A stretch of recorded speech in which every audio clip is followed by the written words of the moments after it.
Everyone, we'd like to get started. First, I want to introduce you myself. I'm Missy K. Shakuski. I'm the Senior VP of Fund Development and Strategic Advancement here at Cal. So we want to thank you all for joining us. The session that you're currently in is using alternative credentials to communicate military earned skills. I will tell you right now that we all arm wrestled to be the facilitator or scanner for this one because we love our presenters so much, and I think that you will too. So Amy Morris is joining us. And before we have her take the dais, I just want to do a couple of housekeeping things. First, there will be an evaluation available at the end of the session via your Cvent app, which you hopefully have been able to access already. If you haven't, please do so. It will help you make the most of your conference experience. Second, this session, we are expecting it to end on time. I know our time is really, really compromised. So I will let you all know when we are approaching that 10-minute mark to allow for a few questions at the end. Third, we would like to ask everyone to sort of minimize interruptions. So if you could put your cell phones and all your sort of devices on vibrate, that would be fantastic. So getting to Amy. So Amy has been at how many Cal conferences?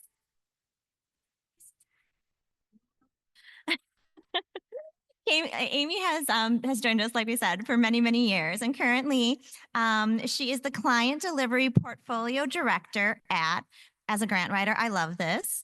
It is the Solutions for Information Design, which is solid, and that is a really solid acronym.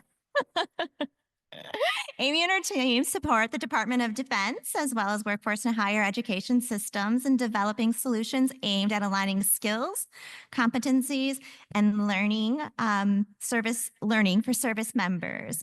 After 21 years of service and 2 deployments, she retired as a Master Sergeant from the USAF in 2024. So congratulations on that. She enjoys serving as a Cal ambassador as well and is a member of the George W. Bush Presidential Institute for Veterans and Higher Education Task Force.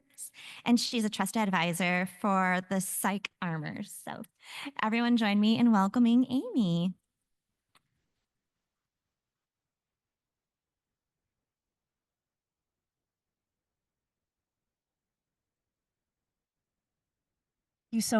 Thank you so much, MK. I hope to live up to that incredibly generous introduction.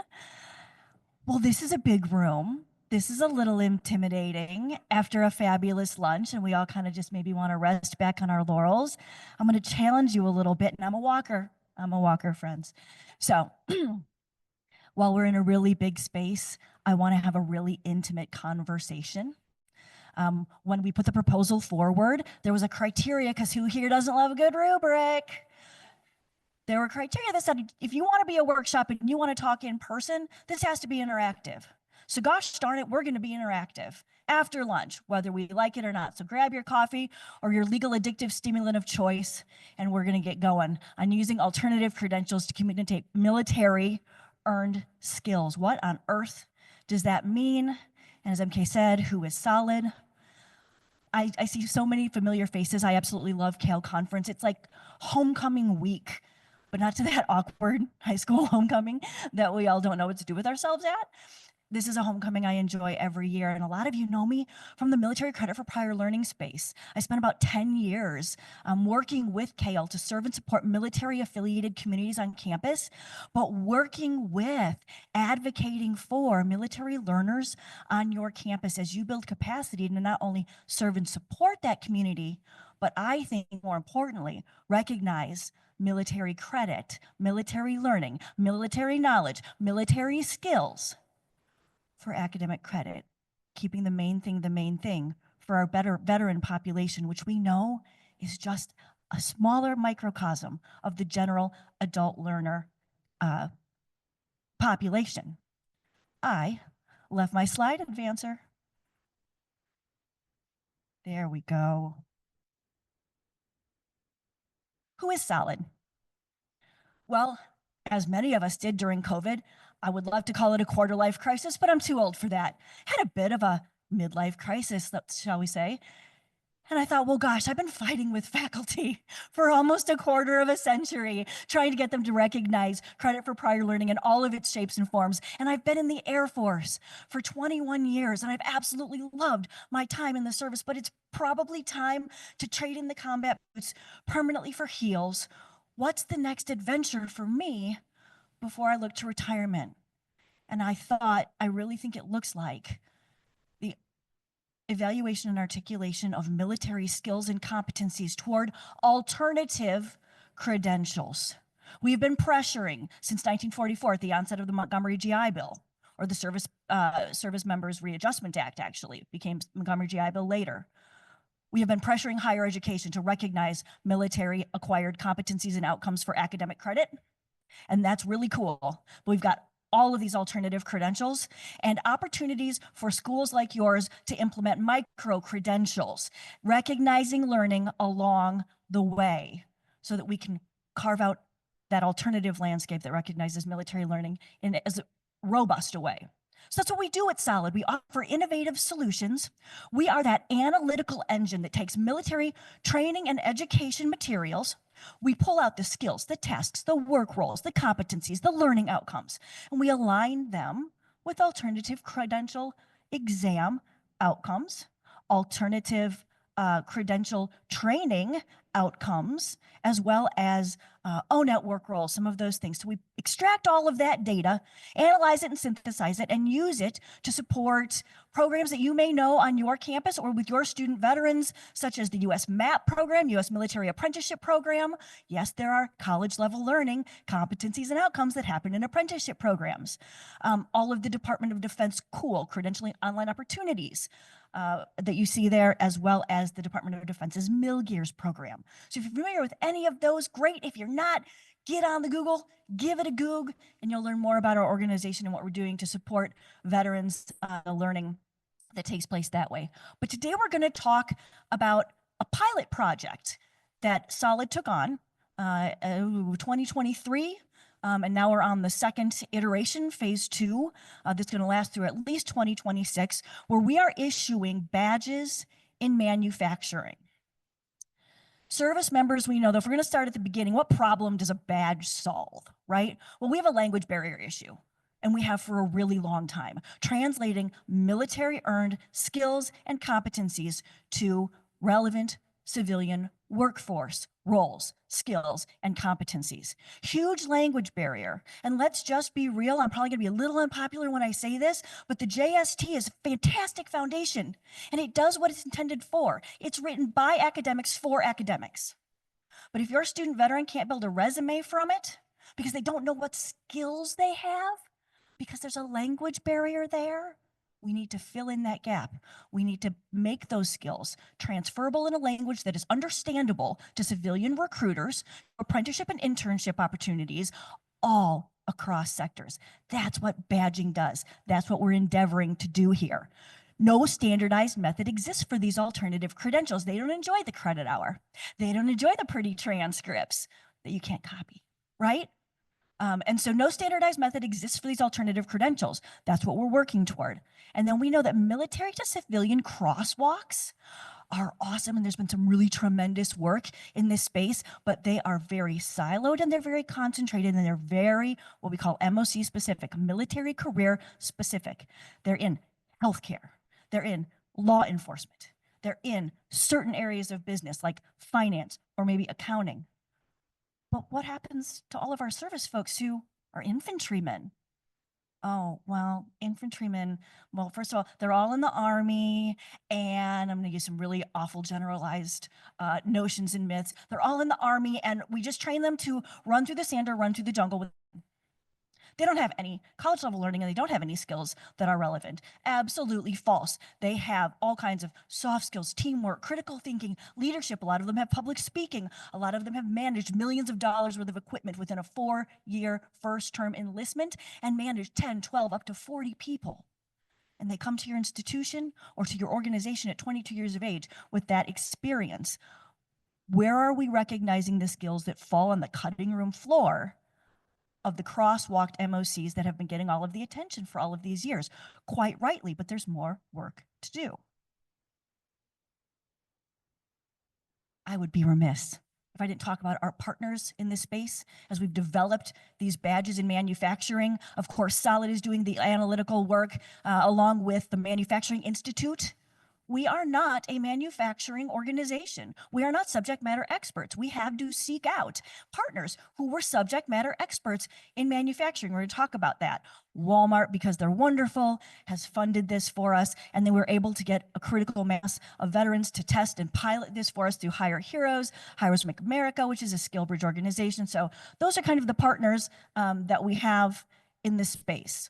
But about this use case, the manufacturing readiness pilot, we needed to build. When you do work in this space, as you who do CPL well know, you got one time to do it right the first time, because faculty aren't going to hear it if you don't do it right the first time. You get one shot. So we had one shot to do this right the first time. So we needed a generalizable across industries blueprint and a framework for which to continue to scale this work in manufacturing and up and outside of manufacturing. So we analyzed over 300 military occupation codes from all services, Navy, Air Force, Marines, Coast Guard, Army, all of them, to identify and prioritize those transferable skills that directly correlate with the manufacturing industry. Guess what? That's infantry too. It's your paper pushers. It's your finance folks. It's the folks who do the plumbing on your base. When you think of military installation, just think of a city. Whatever a city requires to function, a military installation is doing on its own, and it's got to have workers in all of those micro industries doing that work on base, right? So we had 300 military codes. We're continuing to build that analysis. But again, one time, do it right the first time. We were able to create, because our manufacturing SMEs said so, 11 digital badges falling under 3 larger categories: maintenance, quality, and safety. Boy, do we think that there are probably occupations in the military that deal with and are trained on maintenance, quality, and safety that are probably not recognized when the JST goes through your school's OCR scanner or your HR scanner, right? More than 600 unique accounts have been created, which is cool, and 2,400 badges have been awarded in roughly the year-ish that we were able to launch the platform, get veterans and military users in, and all of that. So we're really pleased with that outcome and the number of badges that have already been awarded. Again, everybody wants to know, how'd you get there? And isn't higher education the most fantastic space? We pay money to come here and listen to other people share their intelligent property. No other industry does this, but it's fantastic, right? So here's how we did it. Skill identification. Again, I'm going to go back to the SME, subject matter experts. Who are the SMEs at your institutions? They're the faculty. Depending on your discipline, you may look to subject matter experts that are outside of the faculty. That's very discipline specific, but that's who we're talking about. They can identify the workforce relevant skills. If you don't know though, because they're very good at skills and outcomes that are associated with their courses and their own program and course and institutional learning outcomes. Our accrediting bodies wire it that way. But do they know and understand the workforce relevant skills and knowledge that is needed in your community, in your region, across the nation, so that when the student walks outside the walls of your institution, they have knowledge and skills that are actually portable. So get with a SME, whatever that looks like. If you're an employer, if you're a workforce development organization, if you're a higher education institution, figure out who the SME is and ask them, what do you need your people to know from the ground up? What skills in manufacturing do you need? Are you seeking? Do you want? Do you not see enough of? You are unsure of the definition of that skill. What do you need? So we identified those skills in that way. We had to design a badge. Like, that's the fun part, right? Had to design a badge and develop a framework that would support badging. And here's the key, right? Because, like, so what? You got a badge. I think, like, on Facebook, I got a badge for liking hurricanes at Pat O'Brien's a couple nights. I'm just kidding. I'm just kidding. But like, what the heck's a badge, right? We're gonna talk more about what the heck a badge is anyway, but you have to be very clear when you issue a badge to tell the person that you're issuing it to so that they can relay it to the organization what that actually means. What does this badge represent? Just because you have the badge, do you know why you have the badge and what it stands for and what it means? So developing definitions and criteria. Sounds like accreditation, doesn't it? Sounds like assessment, doesn't it? Okay. Implementation, we built the pilot website. Gotta have a website, gotta have a platform that supports it. That's another fun part. To support users, create an account, right? So they're able to create an account, upload their documents, claim their badges, and now we're migrating it into what we call a Map My Future platform that is far more robust, and where veterans can actively pursue larger data sets, and we're working to generalize, upscale within manufacturing, but scale out to other industries with the Map My Future platform. Skill identification, for those of you that are well-versed in credit for prior learning or military credit for prior learning, this looks like the work that we're already doing if you're doing it right, if you're adhering to CAIL's 10 standards. We took the MSSC, the Council on Manufacturing Standards, and we asked them, again, to identify their industry requirements and skills. We took at Solid what we know better and more of than I will any other organization in this space doing this work about military training, education, outcomes, tasks, work roles, etc. We took those two, we identified them, we prioritize them. Not every skill can be one-to-one. We have to prioritize what we're looking at. We can't boil the ocean. Prioritize them and identify them. Then, like any good data set, you got to normalize it, align them, and then it spits out the results. And through that data normalization process, military learning and skills, manufacturing learning and skills, mash them up, normalize them and align them, and it spit out 3 overarching categories under which those 11 badges are contained. Like I said before, safety, quality, and maintenance. Okay, this is the part of the show where I'm going to ask you to let me read to you. So I'll ask your forgiveness. As we watch the magic cursor move, I'm going to try and read this in the right time to not confuse everyone. All right. The user navigates to the manufacturing readiness pilot site and creates an account, allowing them to return to the site to view their information at any time. They choose their branch of service and upload their service record. The tool accepts various forms of service documents, including the JST. The user then navigates to the View and Claim Badges screen, where they can see the badges automatically claimed from their service document upload. Clicking on a badge lets them view all the details that badge has, including their earning criteria. The user can then download a JSON file, which is a coded file, primarily only understood by software engineers in any case, or follow the on-screen instructions to share that badge directly with the digital wallet. For this pilot, that would be, we piloted the Digital Credential Consortium. And then by scanning the QR code with the wallet application, can be uploaded on a mobile device. The user then opens the wallet on their mobile device, clicks Add Credential, selects Scan QR code, and then hovers their camera over the QR code for the badge they want to add. They click Accept, the badge loads to their wallet, and a green check mark appears.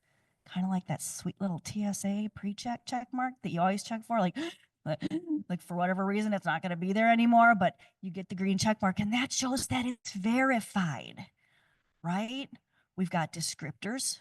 We know what the badge is for because it tells us.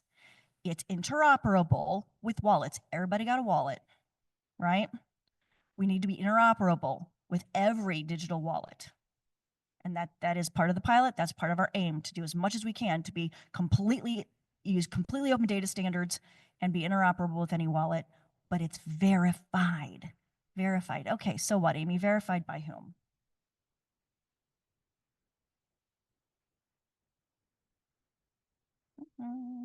No. So when we talk about viewing badges in a digital wallet, it looks similar to what we can see here.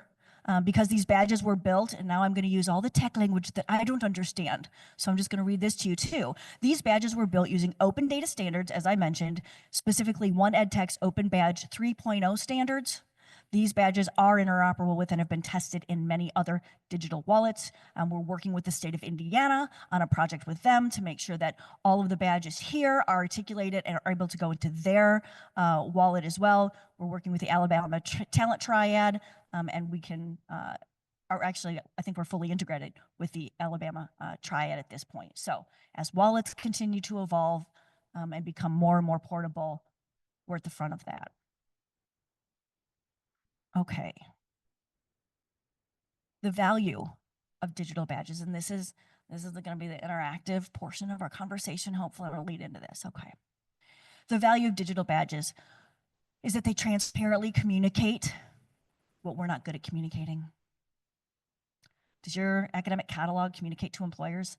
I don't know a lot of HR folks that are sitting there with my academic catalog from my institution going, oh, I've got this transcript.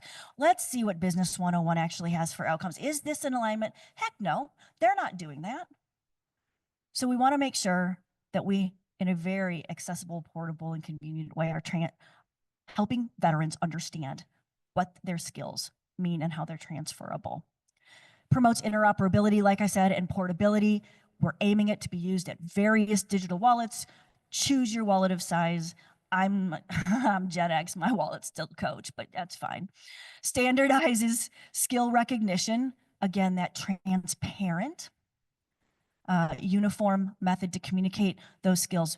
Like I said, your veterans are not good at this.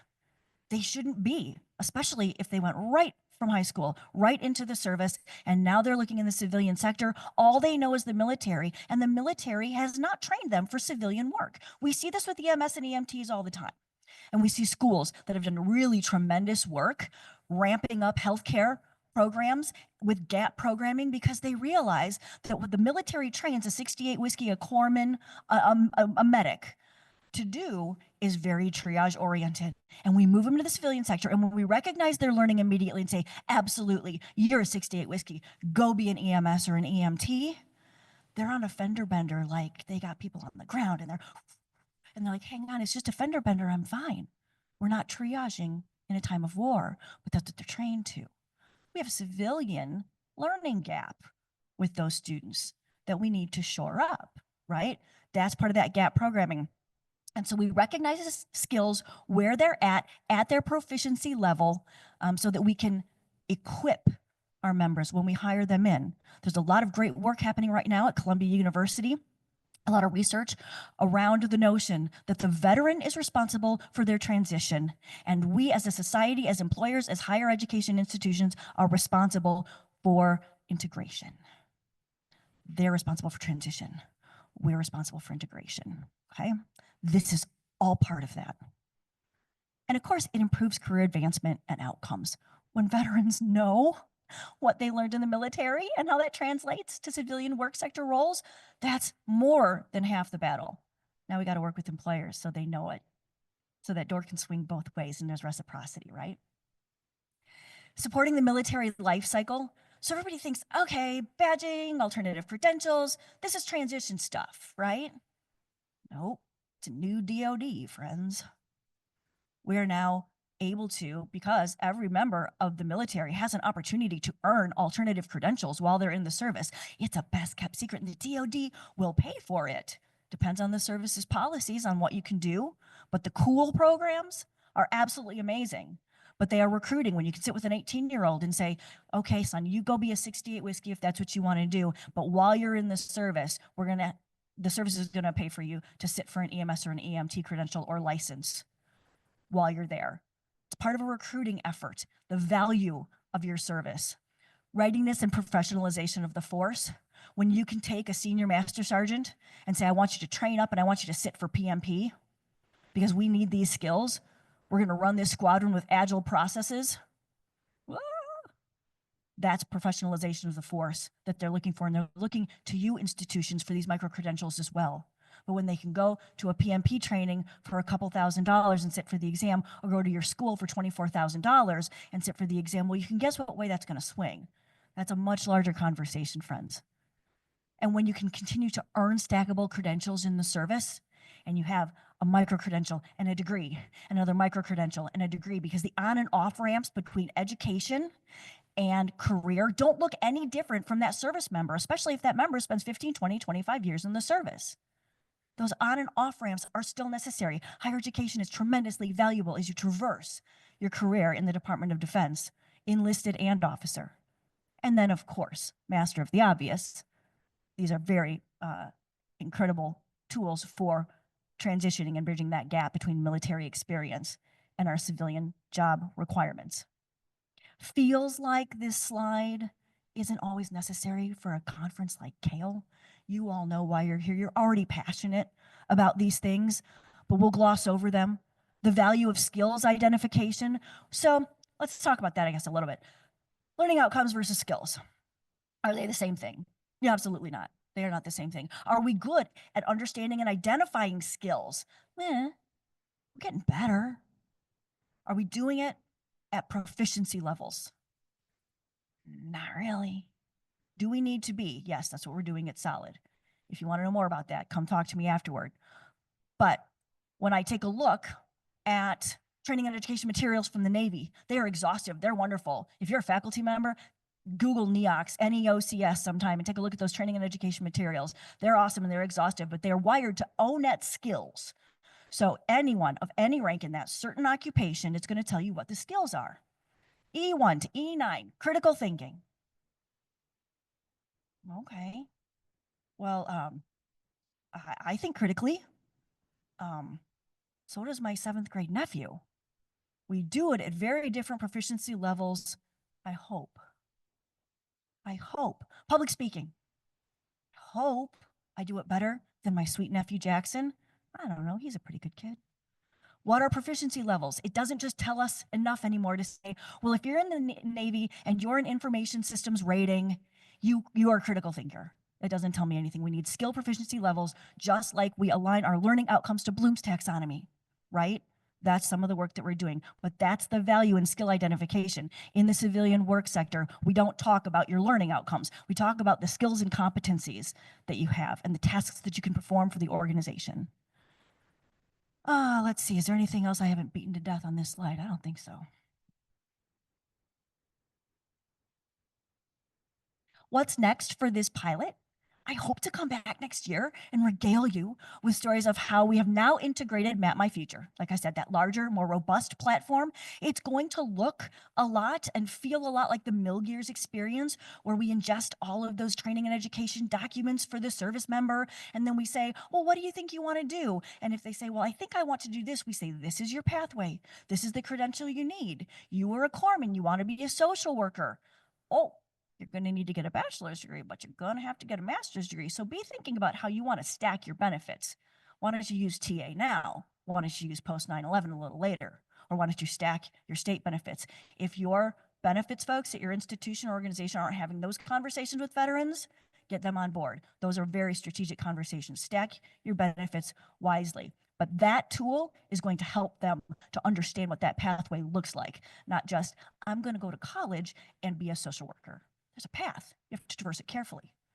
Expand the learning and employment record, LER, CLR, all the different names, and we're all doing it.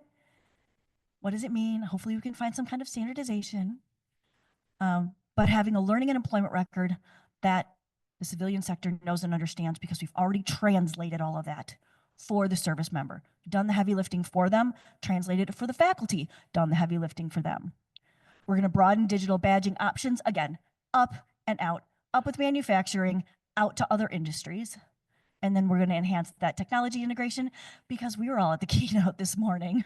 We got to keep up. Everybody's got to keep up, right? Okay. How much time? Are we at 10? Where are we? I have 10 more minutes. Whoa. Whoa. Oh, well, I'm done. So, So this is the interactive part, where I'm going to ask you to be transparent. I've talked to you for a long time and you've been a wonderful group. Regarding badging, this is new. It's easy for me to stand up here and sell badging to y'all while I straighten out the chairs in the room. But what are the quality indicators depending on where you are? If you're from higher ed, raise your hand. Oh, ha ha ha. If you're from workforce economic development, thank you for coming.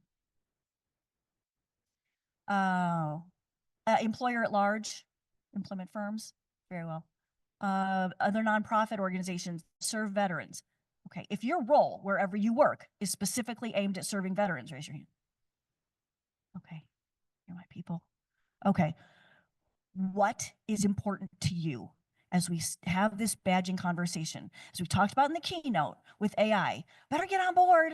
We can't stick our head in the sand any longer. What's important as you consider this conversation? And is this me trying to get ideas from you to further our work? 100% it is. Yes. Guys, that's a joke. It's after lunch. What are the quality indicators you care about? I don't know if the Facebook folks can, or Facebook, how Gen X am I? Yeah, the live stream folks can see me, but Thank you, Dr. Morris. I'm Barry Darnell, Executive Director for Workforce at the University of Missouri, St. Louis. That's half the job title. It's an exhausting mouthful. The most important thing is I'm Barry, not Darnell, and I'm not Barry, never Barry. So, Amy, the thing that's most important for us, and we do a lot of badging in our non-credit space, is branding. We want to be sure that it looks legitimate because it's very easy for designs to start to get, there's sort of a few things. It could look fake, it could look cartoony, it could look easy to falsify. There are a lot of different ways. We talk about the JSOMs. We do the JSOMs, JSTORs, whatever they're called. Who knows? But we try to make sure that like everything is really transparent. But what we do at UMSL, including with our veterans, we have a lot of veterans come in who need Python, for example, because they have their backgrounds in like COBOL or other languages, and we use Python in computer science. We do non-credit Python to upskill them.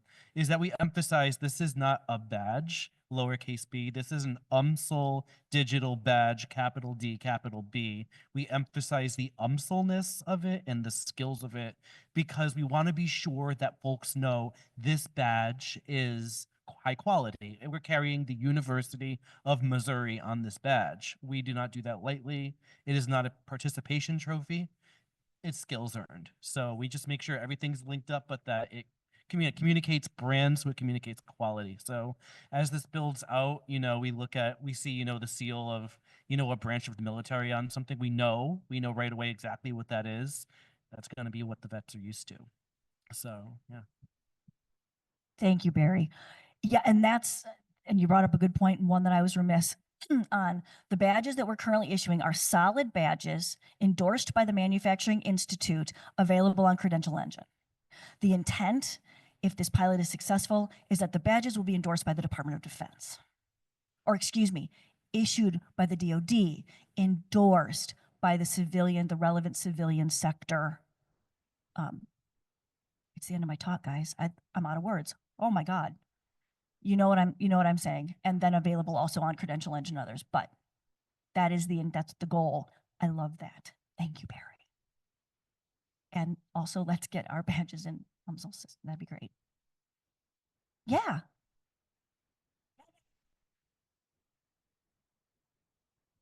Everyone in the room, hi. We also have 25 attendees virtually, but curious about any information data you have around employment data you have to support the benefits of badges. Are there certain programs where having badges are more advantageous? Yeah, that's a great question. Off the top of my head, I always forget this is an academic conference where someone's going to ask you about like a Cronenbox alpha. Of course, a lot of the work that we're doing are based on Veterans Affairs statistics and Department of Labor statistics, where the market need is, and also in collaboration with our SMEs. If the person online asking the question will have my information, I'm going to put it up at the end. Shoot it to us, and I will get it to our research and analysis department, who will know off the top of their heads what I can't articulate off the top of my head right now. There was a second part of that question, and you're going to have to tell me again, Laura. Of course, it's where our applied disciplines lie, right? For those of you who are two-year schools, technical schools, community colleges, this is your wheelhouse for sure, much less sitting into the liberal arts. But if your students are going out into an applied discipline, like manufacturing and others, that's where the recognition is really starting to pick up. But as UMSL, and a lot of the large state school systems are embracing badging and the incremental micro credentials, they're starting to get recognized more and more in some of those liberal arts industries as well. Yeah.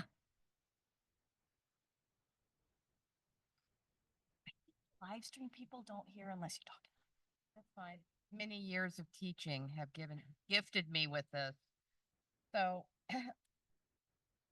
are there badges that DOT is giving? Are you saying that there are existing badges that as a community college person involved with CPL, the veterans are going to come in with these things? Because I have not heard of that.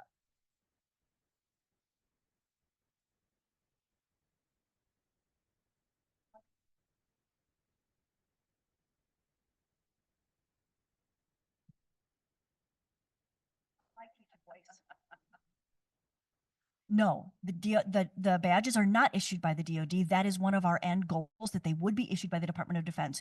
You should start seeing more and more veterans come out with these badges as our work continues to increase. Right? Manufacturing is very generalizable, but this is still a small pilot with like several veteran serving organizations that are very large and have access to a lot of veterans. But that's the group that we're able to pilot this with right now, which is why you only saw the 2,400 badges and I think just a little under 700 accounts currently created. This is still quite in its infancy stage, but because it's gaining traction so very quickly, we're incredibly hopeful.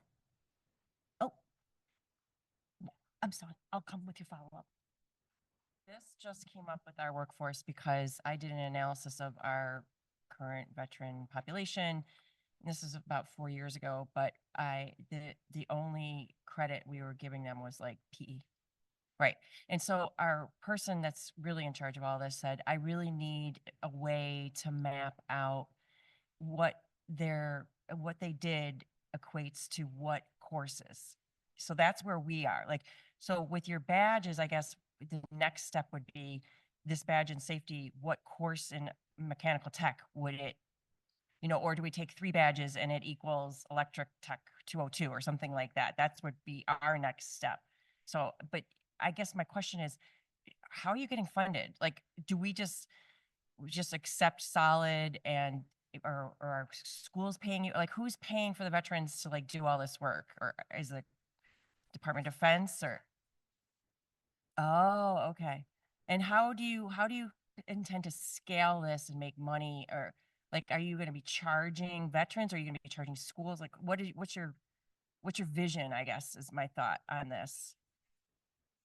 Oh, okay. Well, I'm just questioning because I'm wondering, like, for us as a school, like, how could we utilize this? Is this something we'd have to pay for, or would it be veterans paying for it? Okay, okay. No, so let me be clear. How Solid gains revenue from something like this, that's an offline conversation. The veteran, it is never our intention. The veteran will never pay for the badging, and the employer is never going to pay for the badging. This is something that will be offered, and that's why we would really like the DoD to adopt it and be the endorser. But the DoD doesn't just do things because we think they're a good idea. We need civilian sector funders to fund this kind of work so that we can take it to the Department of Defense and say, your school values it. Your workplace values it. Let's continue this work together. That's how we ramped up Milgers. It's how we ramped up Cool. It's how Dante's does the work that they do with the JST. That's the vision. And it's a vision we've been successful with for 21 years. We think it's a good thing. But that's what part of this pilot. I hope that helps. Yeah. That's why I'm standing in front of you here today. Yeah, 100%. You had a follow-up, ma'am. I'm not going to ask you any questions about your business model.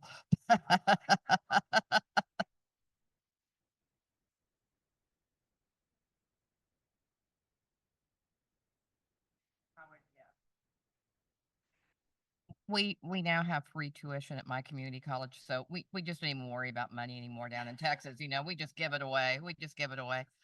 Yeah, I know, right?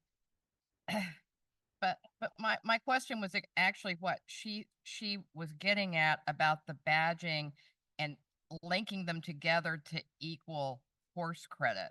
What are y'all doing with that? And is there like a list of these credentials we can see of these badging? How, that's my question. Yeah, absolutely. Let's connect afterwards. We can get you all of the skills and competencies related to the badges. But make no mistake, friends, this doesn't replace the JST. This doesn't replace the Community College of the Air Force transcript. This complements it.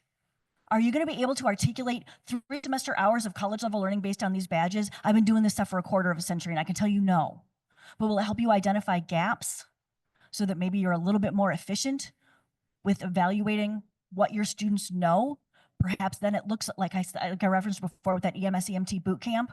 You bring those students in and say, if you have all 11 of these badges or you have these 8 badges and you came from this MOC, we need you to do a weekend boot camp. We're going to spool you up. We're going to give you 6 credits and send you on your way for the semester.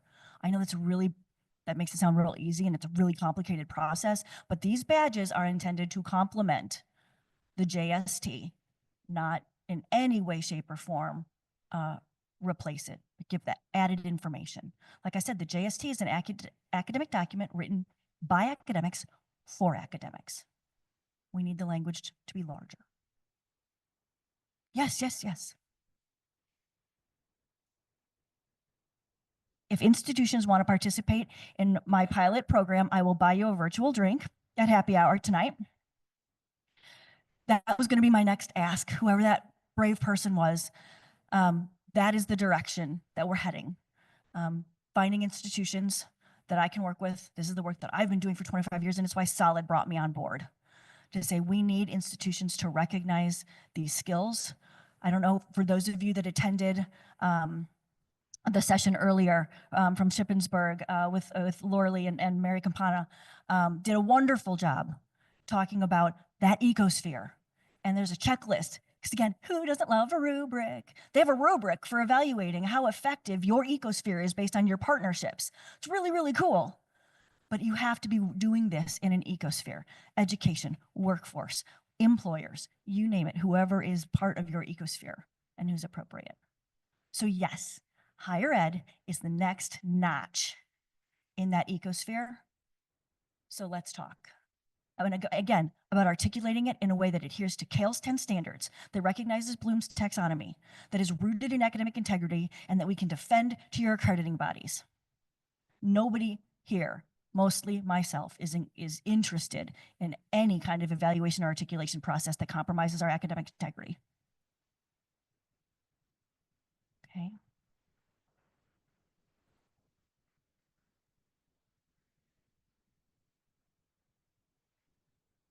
How are we on time?